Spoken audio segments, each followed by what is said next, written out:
Hi, I'm Brittany Ashley, your host of Breaking Norms, Building Dreams, your guide through this transformative journey in both business and life. This is your place crafted for dreamers, doers, or anyone who has been told they can't. Get ready as we challenge those narratives together. You're tuning in live to the United Public Radio Network, airing on 105.3 and 107.7 FM in New Orleans. We are streaming on all the popular platforms every Monday at 3 p.m. Eastern Standard Time. Join me for a candid and thought-provoking conversation celebrating your unique journey because you are worth it. Hello, everyone. I'm so excited today to have Kendall with us.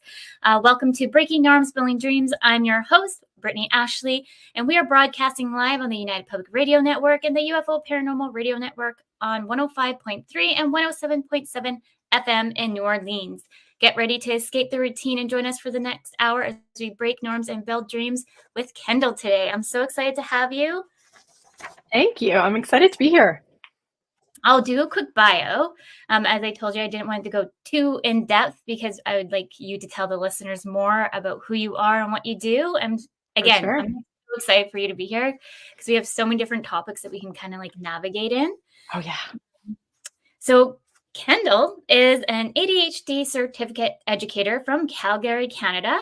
She holds a B.A. in Behavioural Science and B.Ed in Elementary Education and is an ADHD Certificate Educator. She was a classroom teacher for 8 years and worked with many students who had ADHD. Kendall was diagnosed with ADHD at the age of 24.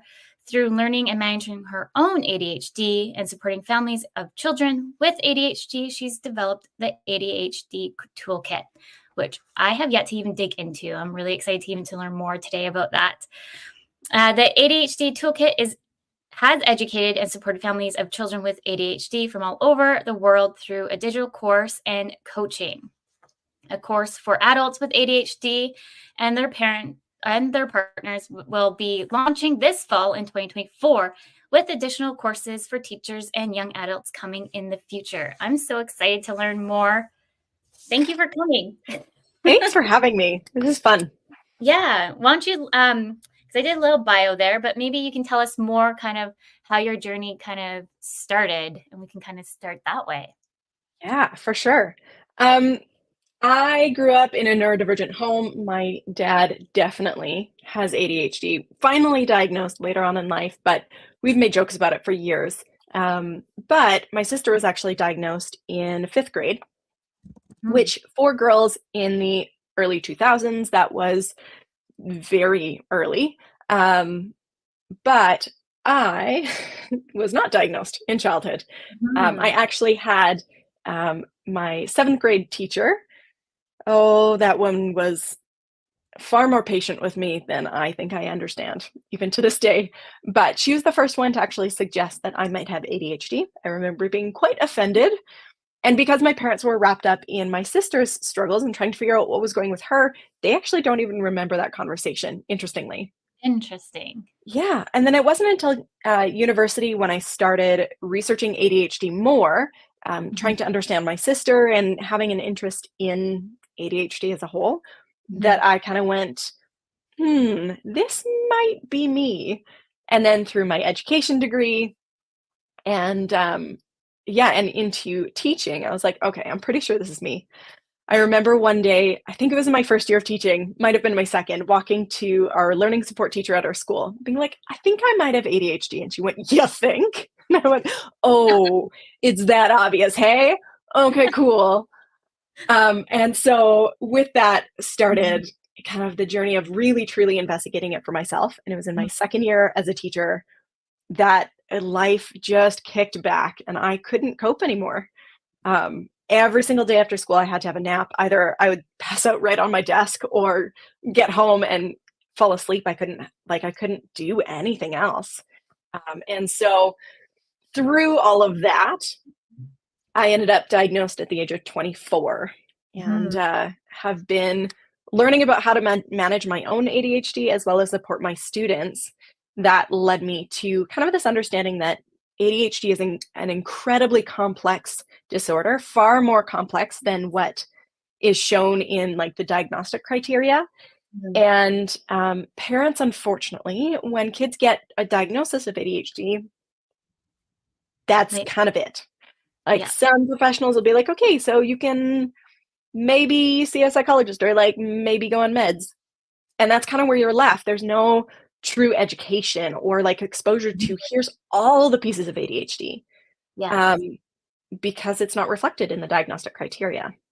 Yeah. That's it. I Yeah, it's through that I developed this like an in-depth training helping parents understand and then doing it through a neurodivergent affirming lens. So Mhm. through the lens of we're not broken and we don't need to be fixed. Yeah.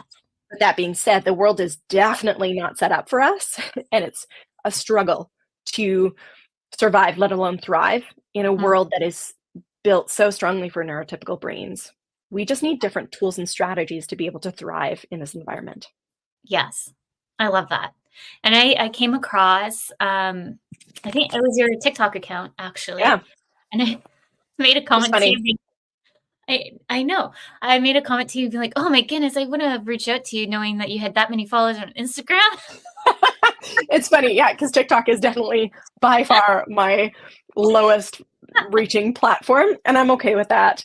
Instagram is definitely where I have the majority of Yeah, my community. So, but that's good. You know where to kind of show up and be there, and you can just cross promote. But when I totally. reached out to you, I saw a lot of your content, and it resonated a lot with me um, as I told you, I'm like self-diagnosed with ADHD, and we're doing like a two-part series. So for all the listeners, kind of understand, we're doing this one particularly on kids, and Mhm. then we have a next one. I should have wrote that down. It's Uh, in, I think, June, I wanna say, yeah, or it was sometime later. It's lead. later. Yeah, it's later about as adults a little bit Yeah. more and understanding how we can kind of navigate with ADHD. So I'm so excited to have like a two-part series. So please come back and have more questions, but really throw your questions in the chat as we kind of dig into this. But yeah, I Mhm. really resonated a lot with your content because as somebody also just navigating it, not just with for myself, but understanding it for my kids because you might be Mhm. able to touch on this if anyone's listening, because I can see that there's some listeners that it's hereditary. Um, Highly, highly hereditary. So, twin studies have shown that ADHD has the same heritability factor, or like how they qualify it numerically, but it has a similar heritability to human height. So, when you look at twin studies, the equivalent height in twins and how genetic that is, same thing with ADHD. It is so heritable. So, studies show that if one parent has ADHD, each mhm, child has about a 50% chance of having ADHD. mhm. And it and I also mentioned too, I have dyslexia. So the combination of the Mhm. two, like I'm always like I can't Common. wait to dig in more, but I definitely know like those with dyslexia, it can be passed down. I don't know if you know exactly if it's more like female to female that it's more likely or So, ADHD is interesting. They found for sure a handful. I want to say I can't remember the latest number, but it's about 11 or 12 different genes that are directly contributors to ADHD. There Mhm. are 40 plus genes that are potential contributors to ADHD. Okay. And what they found is the more of these genes you inherit, the more extreme or severe your ADHD traits will be. Gotcha. Yeah. Interesting. Because I just wondered too, like, because we were just talking about like when you got diagnosed, how many might not even know that they have been also that might have some of these symptom or not. I don't even want to say symptoms. Traits. I call them Traits. ADHD Yeah, traits. thank you. I'm like, I don't really want to say symptoms. Traits that kind of been slipped through the cracks, especially for Hmm. young girls, Yeah. because I have a young girl and I'm just super hyper vigilant on this. And so, is there anything you can kind of recommend for parents who have kids that you kind of know that ADHD runs within your family? Any things to kind of like watch for? Yeah, I think, there's so many part of what makes ADHD so incredibly complex is Mhm, that there are so many different traits of ADHD, and each one of them can be can present more strongly or less strongly for each of us. And Yeah. then each of those traits can be more internal or more external. So, as an example, organization is an executive function that is impacted by ADHD. So, externalized struggles with organization is looking like their room is a disaster and they Mhm. can't seem to keep it tidy and organized. But Mhm. internalized struggles with organization could look like struggling to put their thoughts in order in a way that makes sense, or struggling to even structure sentences in a way that makes sense, struggling to get their ideas out in an organized fashion. Mm. So there's externalized elements and internalized. And I think one of the most beneficial things that parents can do is get educated on the breadth that of ADHD traits, because Mhm. it is so broad and it really does affect every area of our life. Yeah. And I'll just kind of talk to like my kiddos just because I'm super just because I went through my own, I think I can pick up, like I was talking to you, I pick up on a few things that maybe some people might not that have experience as a growing up. So, like my daughter, I find she gets very, like, she does not like to lose at a game and very Mhm. emotional and very, I was just talking to the pediatrician about all these things. And so they're like, so we have like all these things now that we're trying to watch for because at the end of the day, we want to make sure that all she's set and ready to go when she's within school. Because unfortunately, Mhm. um, kiddos, if they're late in diagnosis and they're struggling in school, like with exams and or any kind of the structure, we can try to mitigate that now than later because the anxiety about all of that. Yeah. Yeah. And girls in particular tend to cope with their ADHD by leaning into people pleasing and perfectionism. Now, that's not true for every girl, nor is it true that every boy presents, another way. And we know that, there's differences in gender, and biological sex as well as gender and gender presentations. So Mhm. none of this is like set in stone. Girls are this way, boys are this way, because that's not true. But as Mhm. a, a generalized way of looking at it, girls tend to lean towards people pleasing and perfectionism and internalizing their symptoms or their traits. And because of that, girls are a lot harder to identify. The Mhm. other thing to be aware of with girls is that dopamine, so one of the struggles for people with ADHD is we lack dopamine, or we're not able to appropriately use dopamine that's available in our brain. We struggle with dopamine. Yeah. And dopamine is impacted by estrogen in our bodies. And so as soon as girls, we have a cycle, we have a monthly hormonal cycle, then our ADHD traits wax and wane throughout the month. Mhm. So a lot of girls manage and cope somewhat well, or are able to hide it or internalize it until they hit puberty and those hormones start to kick in. And then you're seeing weeks where these girls seem to not be able to function at all. And then weeks where it's like, well, you're thriving. Like, what's going on? ADHD. Yeah, It's complex. yeah, and, like, I think I mentioned, like, just observing my daughter, like, just having to, like, do, like, the alphabet or the numbers. It's, like, the end of the world if she can't get it right the first time, Mhm. and the emotions are so high, and it's, like, to regulate the emotions too, and for me, as someone that's, like, self-diagnosed, then my anxiety is high. I'm, like, I've just given the role to my husband to teach her because I feel like we're just like this Mhm. Yeah. and we're both high on emotion and Well, anxiety. yeah, I warn parents, kids with ADHD, often subconsciously, will seek dopamine in the easiest ways they possibly can. And Yeah. often that is getting a rise out of a sibling or a parent.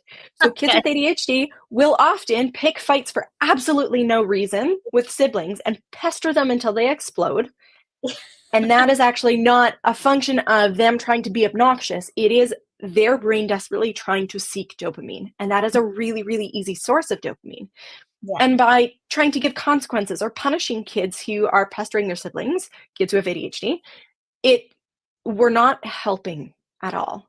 Instead, what we need to do is when these kids are pestering for what appears to be no reason, we should think about that as they are dopamine deficient, and we need to redirect them to a healthier source of dopamine. So that could be doing an activity that they love. A really great option is exercise. Exercise is so good for ADHD brains. And so, yeah, it's tricky because it looks like this child is being intentionally difficult, or they are just pushing your buttons as a parent because they're a pain. And that's how it appears. But when we understand what's going on neurologically, we can go, oh, this isn't intentional. They're not trying to be trouble. Their brain is just desperate for what they're lacking. Let's redirect. So, yeah, I think maybe something that might help the listeners is to go through some broad categories of things that are areas that are impacted by ADHD, or ADHD traits, if you will. Yeah. So the diagnostic criteria in the DSM, the Diagnostics and Statistics Manual that we have that we use to diagnose ADHD, are 3 big categories. So inattention, which is the wrong term. What it really is dysregulated attention. Sometimes we don't have enough attention. Sometimes we have way too much attention. That's called hyperfocus. So inattention or dysregulated attention, impulsivity, and hyperactivity. And hyperactivity, interestingly, again, can be externalized, which is what we typically think of. The boy who can't sit still, bouncing their leg, running around the classroom, races down the hall and can't walk. That's what we think of as hyperactivity, right? And that's externalized. And girls will present more internally with hyperactivity, but even their externalized presentation is generally more socially acceptable. So as an example, when I was in junior high, so grade 7, 8, 9 for me, I would cartwheel down the hallways if I was trying to escape class and, going to get a drink or going to the bathroom for the 15th time, I'm sure, that day. But I would cartwheel down the hallway and then walk past the door so I wouldn't get in trouble of the classroom, and then cartwheel to the next doorway and then walk past, right? A boy who's constantly running down the hallway gets viewed as a hyperactive boy. Me, I was just viewed as a gymnast, right? Oh, she's just a gymnast. She can't, and is not equated to hyperactivity. So that's one of the struggles. But we can also have internalized hyperactivity. That is the restless internal sensation of always needing to be doing something, and a sense of almost anxiety over what I'm missing, and not being able to relax because we always have to be doing something. It can be the bouncing thoughts from thought to thought to thought to thought, with no time to pause and really consider anything. It can also be when we lay down to go to sleep, our brain starts racing. So that's internalized hyperactivity. And either way, it's hyperactivity. Yeah.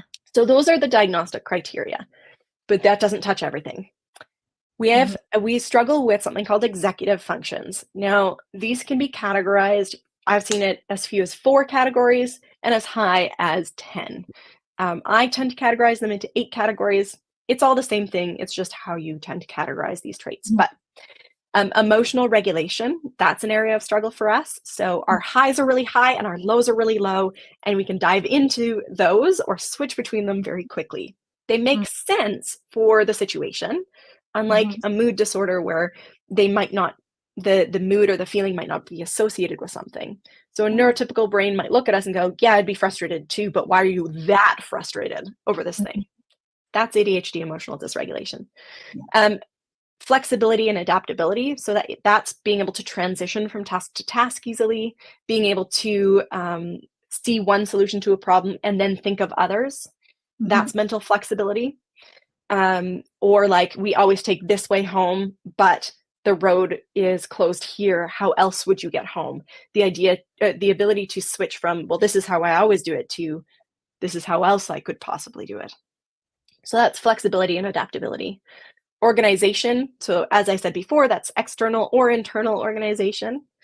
Working memory. So that our working memory is kind of a form of short-term memory.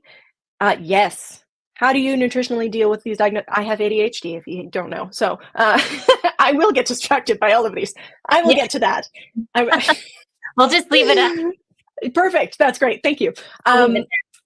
Yeah. So working memory. So working memory is a form of short-term memory where we take information and we hold it to use it. Yeah. And when we hold it to use it, then we can move it into long-term storage or recall information from long-term storage in our brain. But that's all has to do with working memory. So we tend to have fewer kind of spots in our working memory, and things get booted out of those spots really quickly. So if I need to remember to do a task, I have to repeat it consistently, or else it can get booted. Frustrating. So working memory, so that's 4. Number 5 is planning and prioritizing. Everything seems equally as important. And when I look at cleaning my kitchen, for an example, all of it is one big giant task, and I don't know how to separate it into smaller tasks. And if I can do that, then what goes first, I don't know. Everything is equally as important. Everything is equally as big. It is hard to plan and prioritize. Then there's self-awareness. So that's awareness of how our behavior, our choices impact others, how others may view us. That's also internal self-awareness of how we receive messages from our own body. As an example, kids with ADHD can take a long time to night train, or not have accidents at night. And that's just because our brain doesn't always receive the signals from our body. We don't know that we're hungry until we're hangry. Or I don't realize that I'm thirsty until I have a headache because I'm so dehydrated. So those internal signals we don't always receive, that self-awareness. 2 more. Task initiation, and I throw in there task completion. Starting a task can be really hard, or completing the little itty-bitty details at the end, that can be hard for us as well. And then the last one, time awareness or management, or what we like to call time blindness.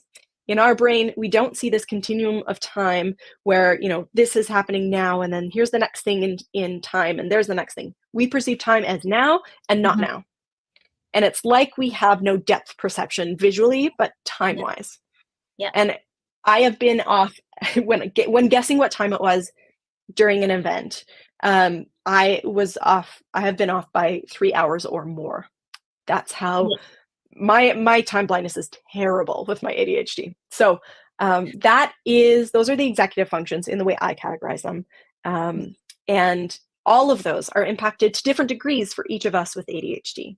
But it is important that executive functions are impacted for it to be ADHD.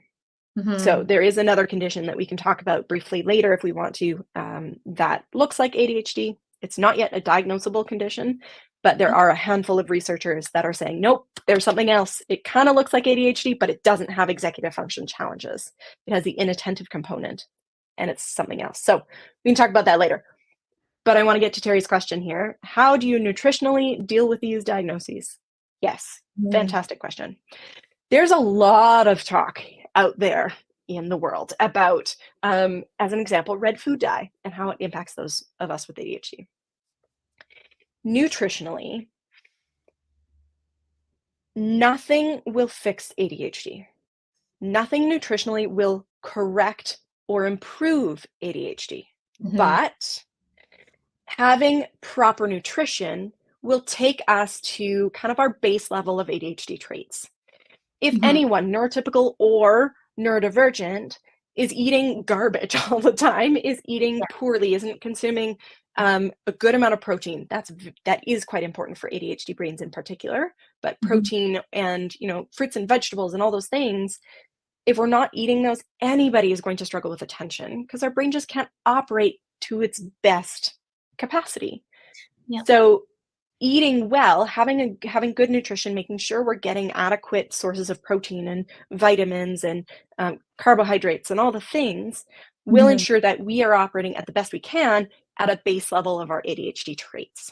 No study has shown a significant improvement with any sort of diet, any sort of supplementation for ADHD. There are mild improvements with high doses of omega-3s. So that is something that we can add in to support the ADHD brain. There's a few different minerals that we can be at higher risk of being low on.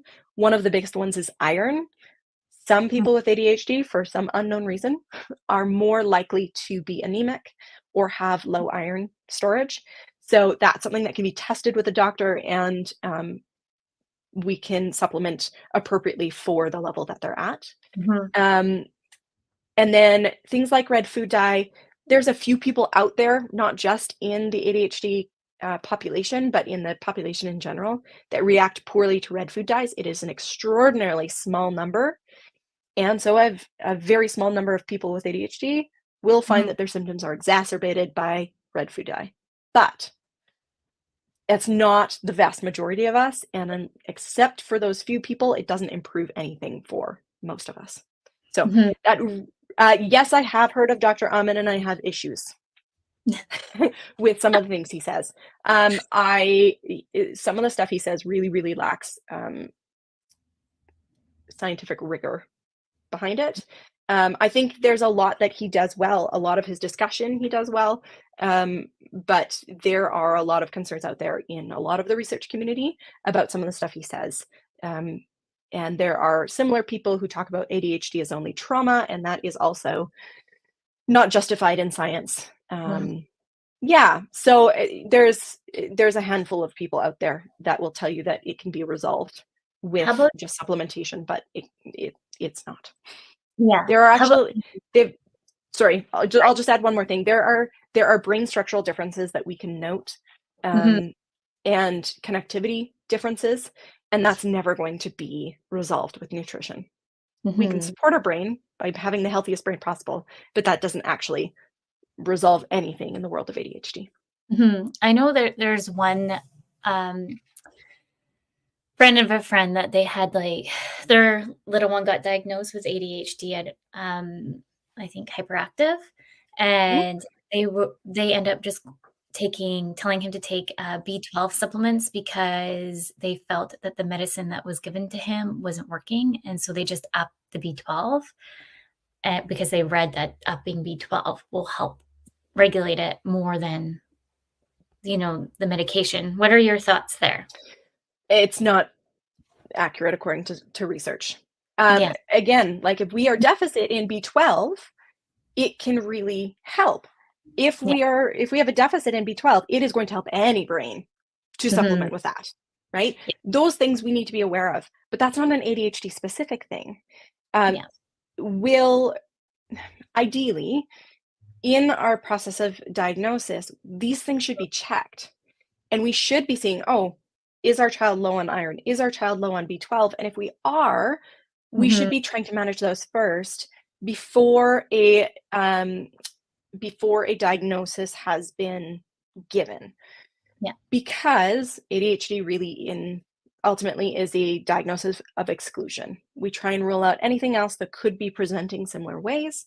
And if Mhm. it's not those things, then it's ADHD. Um, yeah.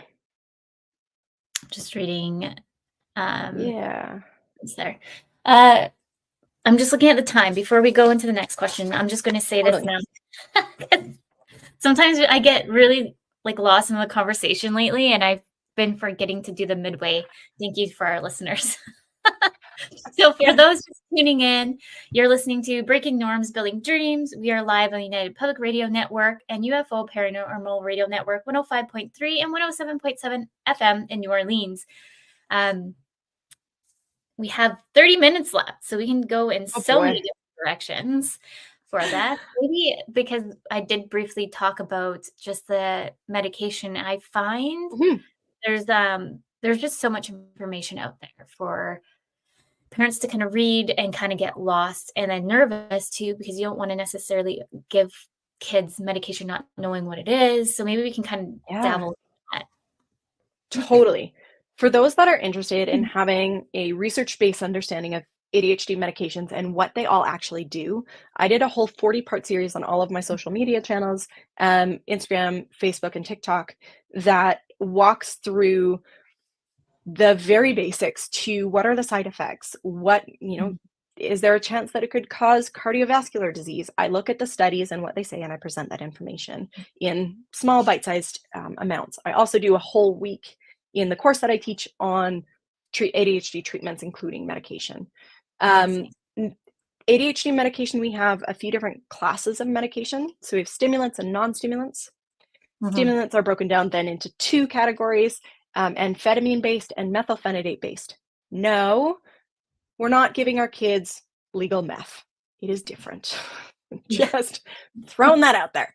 Yes, we are giving them amphetamines. That doesn't mean we're giving them methamphetamine. Although, side note, a legal form of methamphetamine is actually an approved treatment in the US for ADHD, but nobody really gives it. But it is technically. I don't think it is anywhere else in the world. So, yeah, interestingly, just random side notes because I like doing those. So we have methylphenidate-based and amphetamine-based stimulants, and then in non-stimulants, we have Strattera or amoxetine that is a norepinephrine reuptake inhibitor. And then there is an alpha-2 agonist, which is clonidine or guanfacine are the two medications in that category. Stimulants provide, they help our brain produce more dopamine and norepinephrine, which are the two neurotransmitters that we lack. And then they can also slow down the reuptake. So in a neuron, I'm trying to keep this relatively simple, our neuron releases dopamine. It attaches to the next neuron, and then anything extra gets vacuumed back up for reuse later. Our vacuums can be overactive and go too fast, and so not allow the dopamine to actually exist long enough in the synapse for it to be effective. And so what the medication does is it helps create a little bit more and then slow down those vacuums, so there's more available to us in that synaptic gap. The other medications, so Strattera or atomoxetine, it is a norepinephrine reuptake inhibitor. Doesn't do anything with dopamine, but it just slows down the reuptake inhibitor, the vacuum, for norepinephrine. And then the alpha-2 agonists, so clonidine and guanfacine, have a completely different way of working. They work on the other side of the synaptic gap, and they strengthen the message. So guanfacine, the approved or the brand name for it is Intuniv. And Intuniv was actually originally designed to go with a stimulant to then further strengthen the message that's being passed on to the next neuron. So it can be used independently or in conjunction with a stimulant medication. Okay. So that's the actual function in the brain. Yeah, that's crazy. Thank you for sharing. I was going to ask, because you want to try out different medications, is there certain one that you would recommend first for parents with kids that just firstly got diagnosed to try out? Yeah, great question. I'm not a doctor, so I can't give any, Terry, I don't, but if you reach out to me, Terry had a question about the a specific gene mutation that affects the absorption of nutrients, which affects the brain. I've seen a little bit about it, not enough to give an answer right now, but reach out to me on social media and I will, I can follow up with you. Happy to do that. Okay, I'm not a doctor, can't tell you what to do or what to try because it does depend on all other factors in your health. That being said, the majority of people will do well on and respond well to stimulants. Okay. Big caveat. Yeah. The majority of people, the first medication you try won't be the right fit. And with that can actually produce some really negative side effects. And that can be really scary as a parent. And I talk to a lot of parents that swear off all medication because the first one it wasn't the right fit. Yeah. But just because one isn't the right fit, even within a category, like if you tried one amphetamine-based medication, that doesn't mean the other options aren't the right fit for you because it's not just the medication, which even in that category, there's different formulations of it. But it's also the delivery system and how your body responds to that delivery system. Makes sense. So there is an option that's a new and coming science. It isn't perfect by any means, but it's called pharmacogenetic testing. There's a ton of research. My home city, the hospital, the Children's Hospital and the university are doing some collaborative research on prescribing ADHD medications based on pharmacogenetic testing. But there's research being done all over the world. There's a bunch of companies where you just send off a cheek swab and they look for different genetic some genetic differences that can impact the way that we process medications, including some ADHD medications. Doesn't Yeah. cover all of them right now, but it can give you a place to start if Mhm. you are worried about the shot in the dark type plan that we have right now, which is this is what the doctor thinks might be the best fit to start, and then if that one's not right, let's try something else, and then if that one's not right, try something else.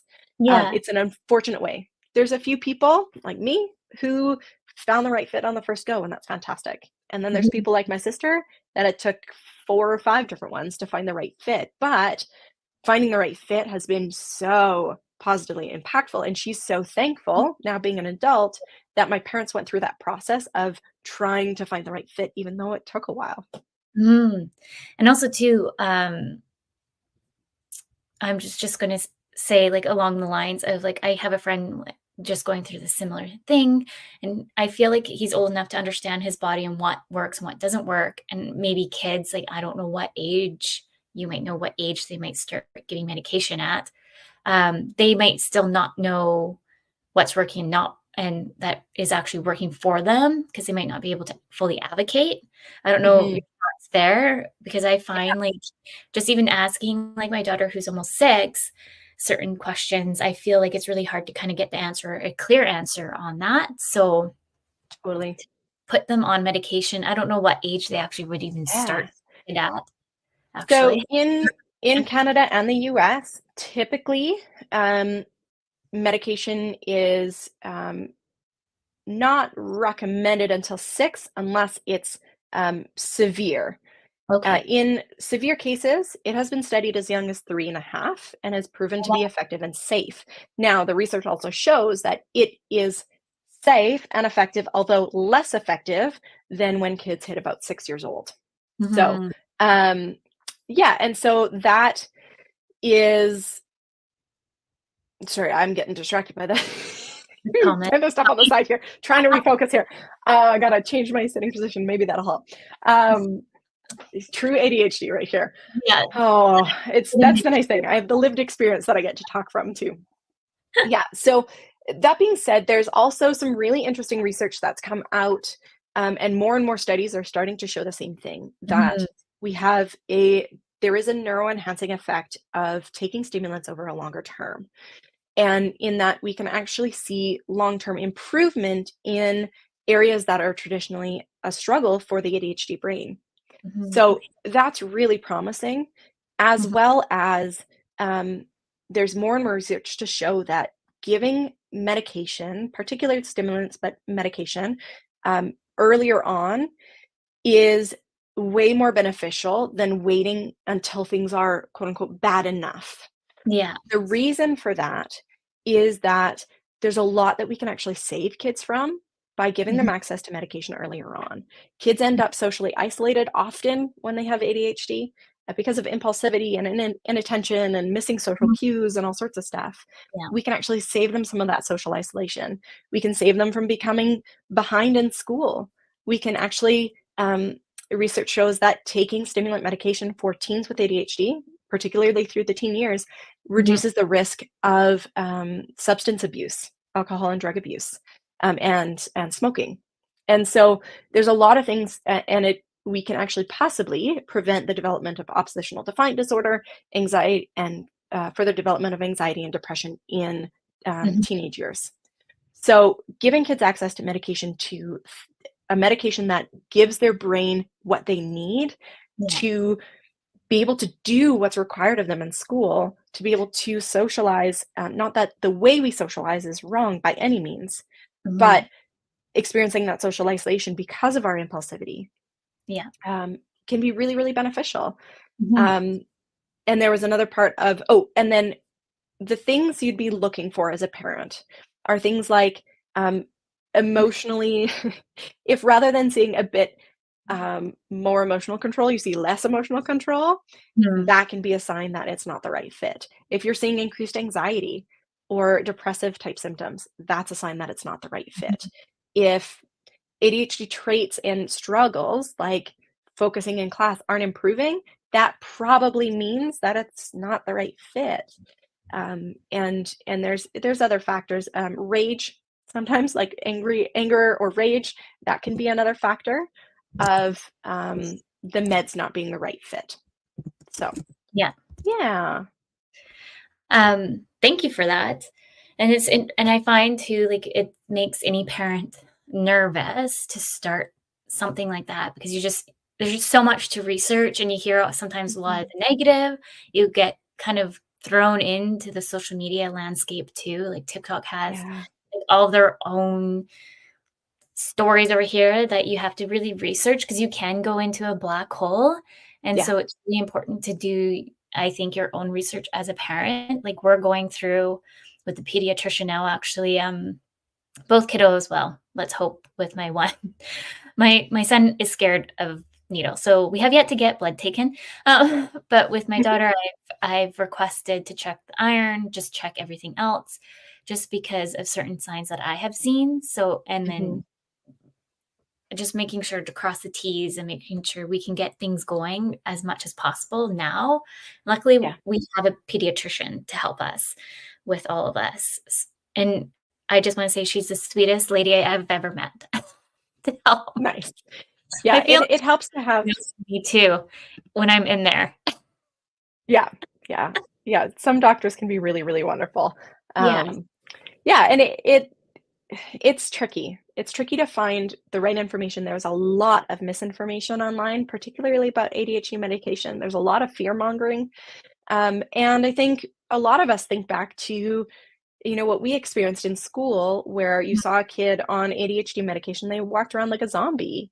And Mhm. that shouldn't be the case. That's a sign that it's not the right fit.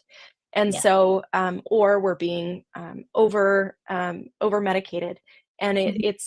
it shouldn't be that way. And there's so many more options available now that are formulated to manage some of those struggles, Yeah. the crash afterwards, or manage, give an alternate, so that we don't have to exist like that, because we don't. Mhm. And we shouldn't. That should be an unacceptable side effect and a good sign that, nope, this is the wrong thing. Try something else. Yeah. And finding people that have the information that they're giving you is backed by research is really important, because the fear mongering online about what so many people see as such a vital tool.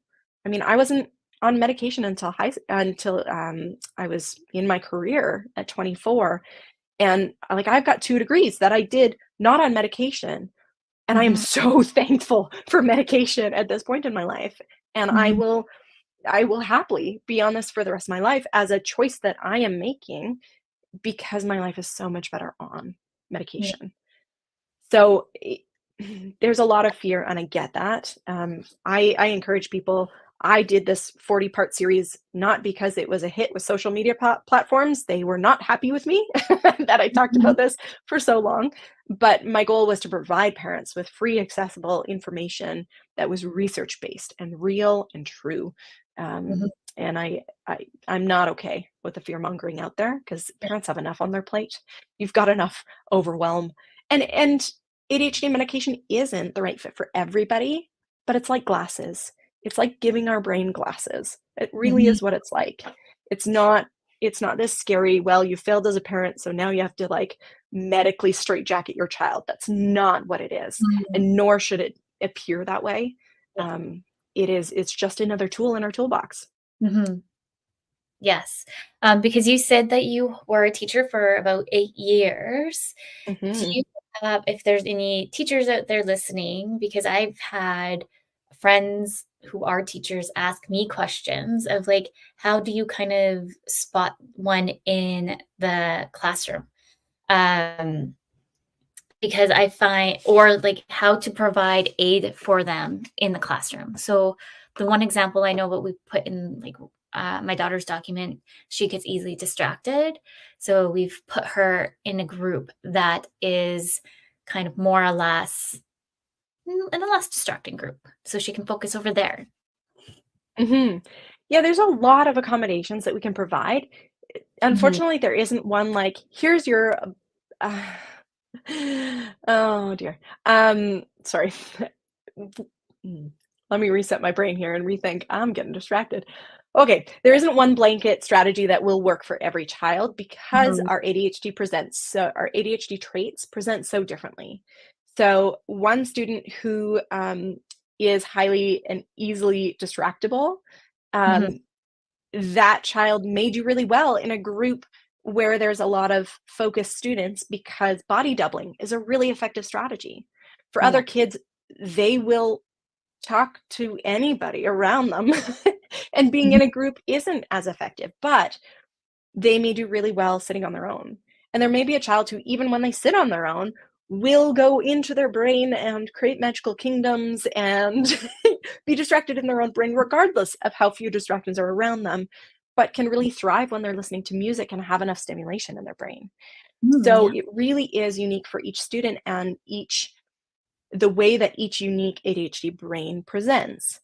Mhm. I man, I did a professional development session recently at a school, and I had an hour, and I was like, "I can't even scratch the surface in an hour. Here's a really fast rundown of some basic strategies." But I am creating a course for teachers that I hope to launch, officially next year to Awesome. just do a deep dive because Yeah. it's so complex. There's so many things and so many presentations. Yeah, and that's, just growing up in school myself, like, I found it really difficult because a lot of teachers didn't really understand or want to take the time to understand, or there were some good teachers that really did want to. So there's, like, a handful that I remember growing up that really wanted to take the time to make sure that I can excel in the classroom than be left behind, and I Mhm. love those teachers who really want to really support Yeah. the kids in the classroom. Yeah. Well, and it's tricky because a lot of kids with ADHD are some of the most challenging kids to teach in a larger classroom, but they are some of the sweetest, most wonderful kids one on one. And Mhm. so it's hard.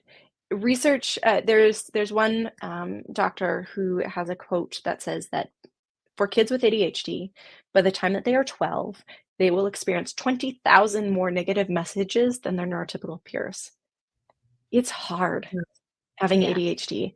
And so one of the best things we can do for these kids is constantly be in their ear, assuring Mhm. them that they are loved and accepted exactly the way they are, with no Mhm. need to change. Because that boost of you believe in me, you care about me, and you love me exactly how I am, um, can encourage and can motivate our brain to do everything we can to try and make your life easier as a teacher. And that Mm. doesn't mean we are going to be easy.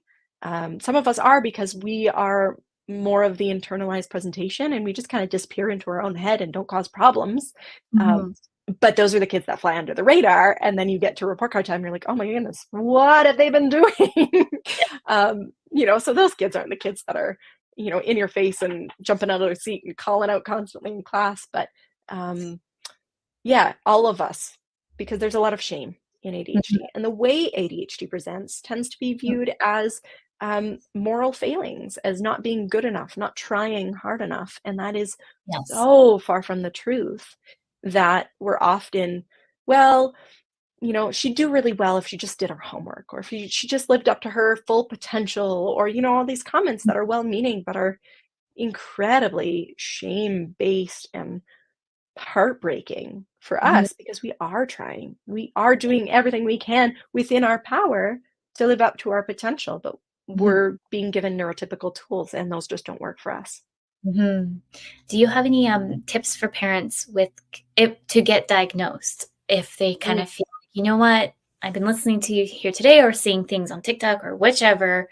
I want to take the next steps." What could be some next steps for some parents? mhm. The first things I always encourage parents, whether I was a teacher or now as an Mhm. ADHD educator, is to get a good checkup done with the doctor, including ideally some blood work, do a hearing test and a vision test. If you can't see the board or you can't hear the teacher, of course you're going to appear distracted and struggle with your work. Of course, that makes total sense. So we should have those crossed off and know that those are all up to snuff. And then Mm. um, in the US and in Canada, it's not the same all around the world, but for us in the US and Canada, typically family doctors are able to diagnose, pediatricians are able to diagnose. There are psychologists that will do a full formal testing suite called psychoeducational testing, which Mhm. leads to a psychoeducational report, which can diagnose ADHD amongst other learning disabilities or other mental health concerns or conditions. And then a psychiatrist is the other person who can do very similar testing, and they are just also able to guide you on that medication journey. But your Mhm. family doctor or pediatrician could also do the medication journey. So if you are looking like we need help right now, we are drowning and struggling, go to your Mhm. doctor. That is going to be your fastest route to diagnosis if your doctor is comfortable diagnosing. Most pediatricians are. Oh, It affects approximately 10% of kids out there, and mm. so it's a lot of us out there. Yeah. And so pediatricians are pretty well acquainted with it.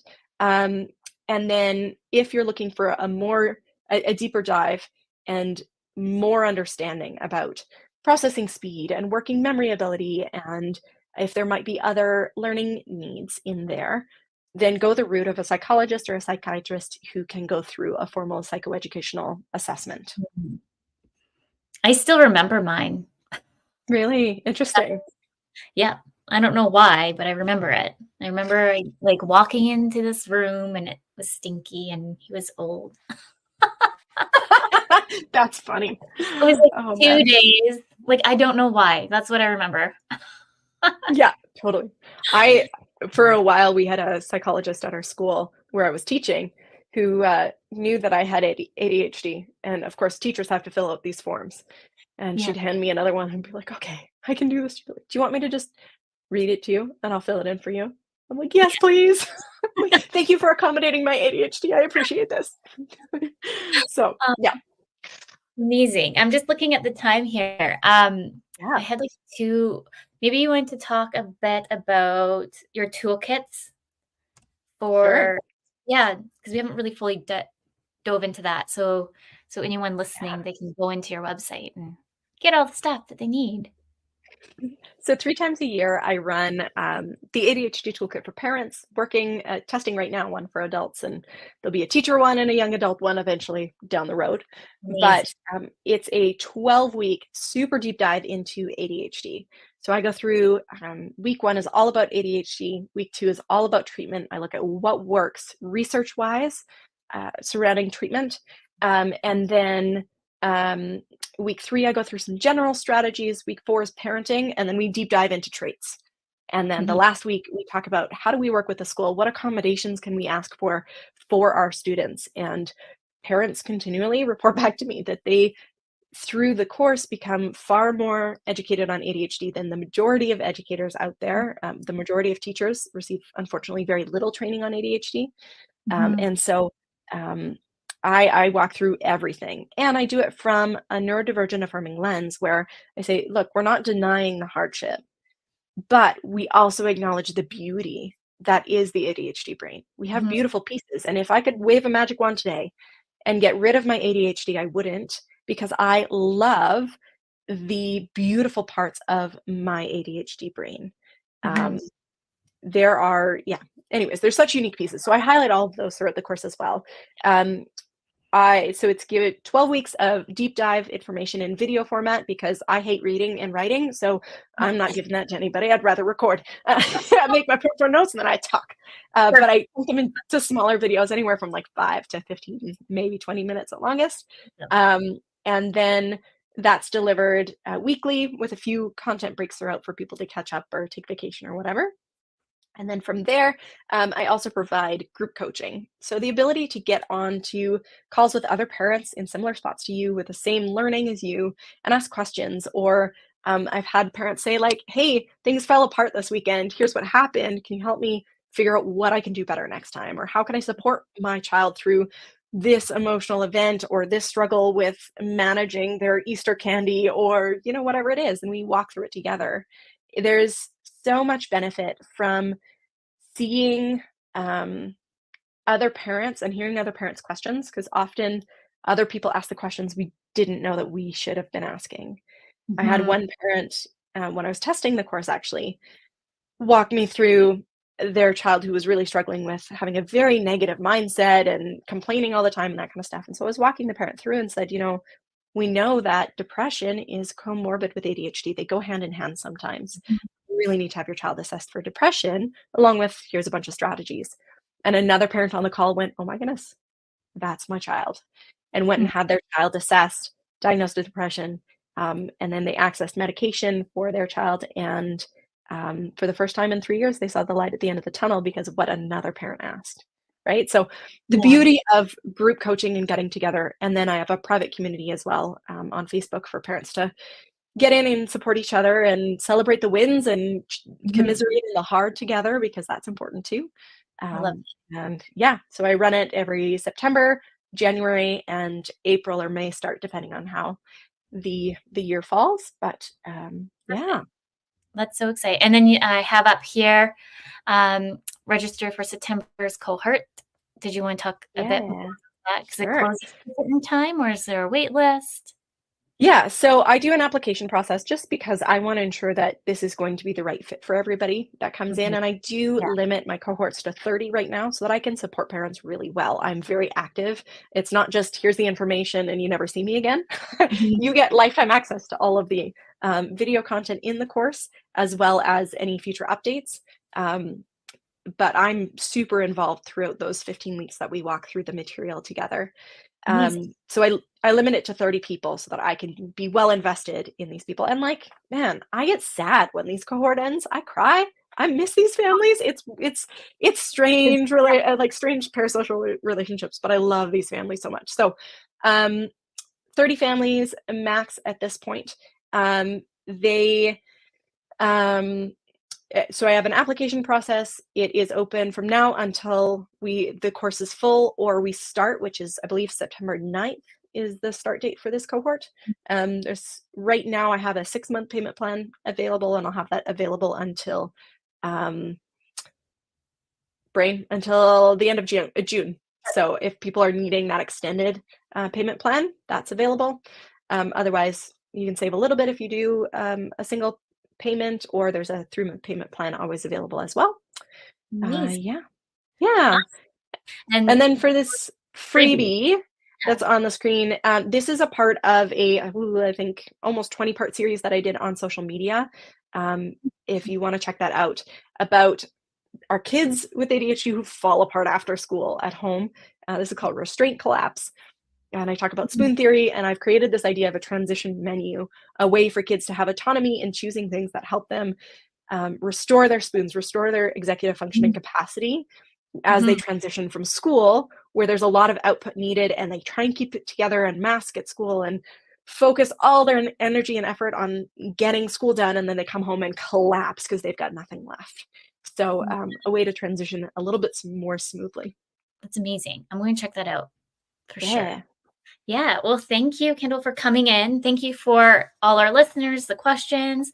Thank you for everyone who did participate, because we had a good chunk of questions coming in there. The United Public Radio Network and the UFO Paranormal Radio Network. Next week, we welcome Nadine back, our life coach, with a special guest, Ruba, and we're going to be talking all things parenthood, struggles, and motherhood. It's going to be a 3-week series, really, of all the good stuff. So with that, until next week, remember, your journey is unique and your worth is unquestionable. Thank you, everyone. Thank you, Kendall.